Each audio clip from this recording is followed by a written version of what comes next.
Assalamu alaikum wa rahmatullahi wa barakatuhu. Sometimes back, you guys were interested in learning about a special kind of an angels, which are al-muqarrabun category, which in some books comes as the name of Karrobiyun or Karrobi, which is singular, and these are basically distortions of the word which is muqarrabi, or those angels which are considered to be from the muqarrab angels, the one who are closer in the sight of Allah subhanahu wa ta'ala, or malakul qurbi or qurbi, from where most probably the word karrubiyun has derived. Imam Jalaluddin Suyuti rahimahullah, who lived between 1445 and 1505 CE, he was a very well-renowned Islamic scholar, commentator, and hadith expert who mentions about karrubiyun in his work. Karrubiyun are a special group of angels who are among the closest to Allah. The term Karrobi, which is written in plural as Karrobiyun, it comes from, to some people, from an Arabic root words which basically became Karrobi, as I told you, from the word Qurbi, which is those who are near or those who dwell in closeness to Allah. These angels are believed to be among the highest ranking celestial beings, constantly engaged in glorification and praise of Allah subhanahu wa ta'ala. And Imam Suyuti mentions several key aspects regarding these angels. For example, Imam Suyuti explains in his work that the Karrobiyun are the angels who continuously perform tawaf around the throne of Allah subhanahu wa ta'ala. And their level of devotion is immense, and they never cease in their glorification and praise of Allah subhanahu wa ta'ala.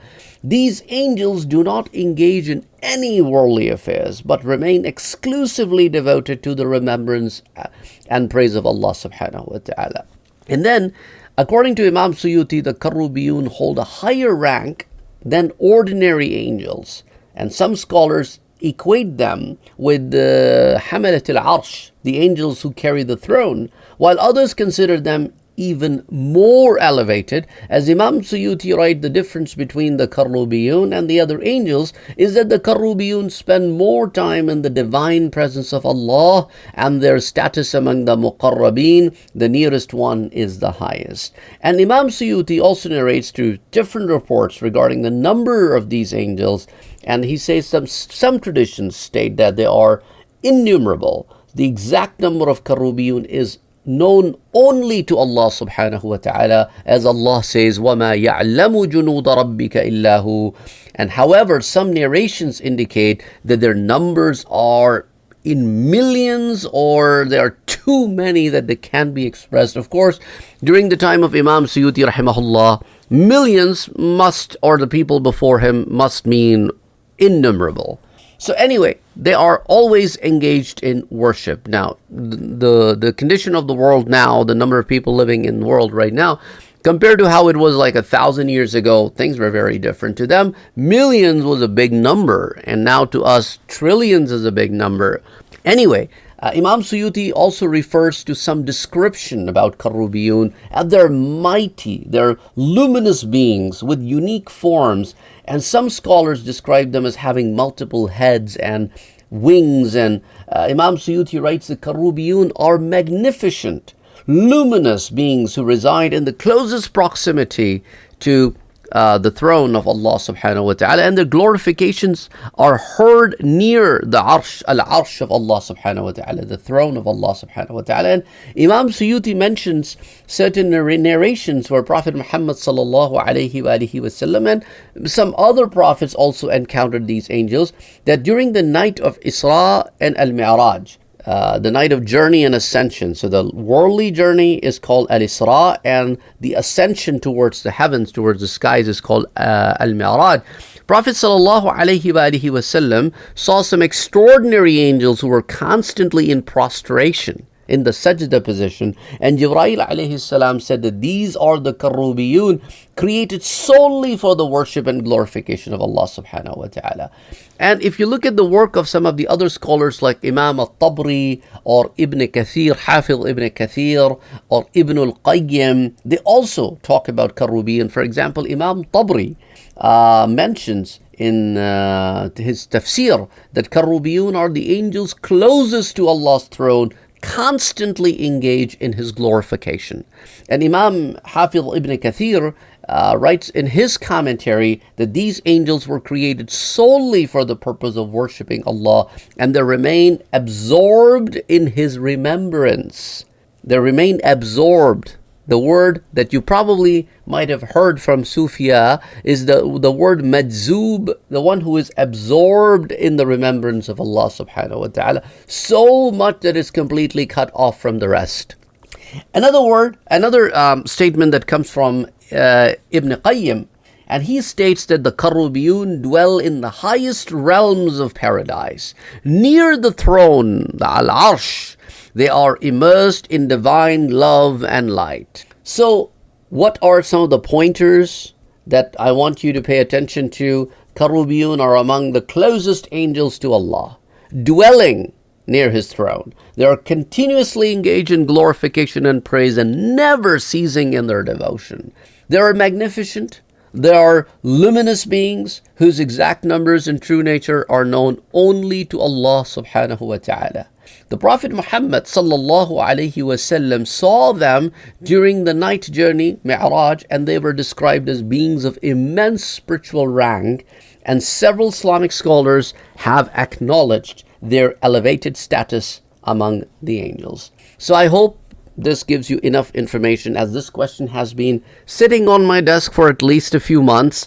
And when we were talking about angels, I briefly mentioned Karrobiyun when we were talking about Ruh alayhi salam, and a lot of you asked back then, okay, can you talk about Karrobiyun, and when will you talk about Karrobiyun? So here we are talking about Karrobiyun, special angels.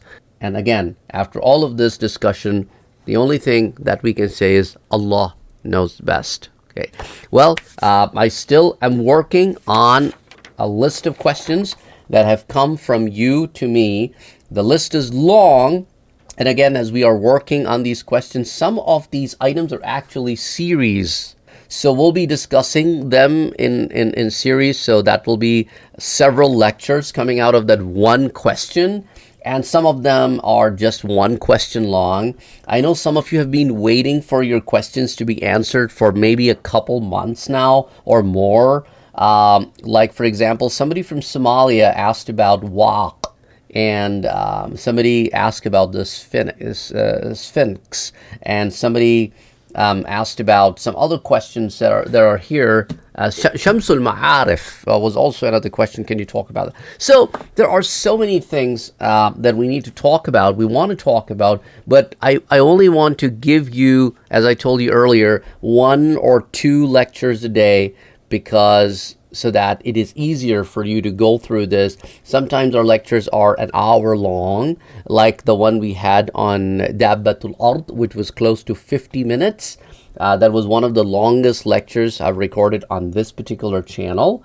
That's why I know not everybody has that kind of a time on daily basis to go over so much detail. So we try to limit it within 20 some minutes or 10 minutes or so. So inshallah, we are in the process of going over these questions.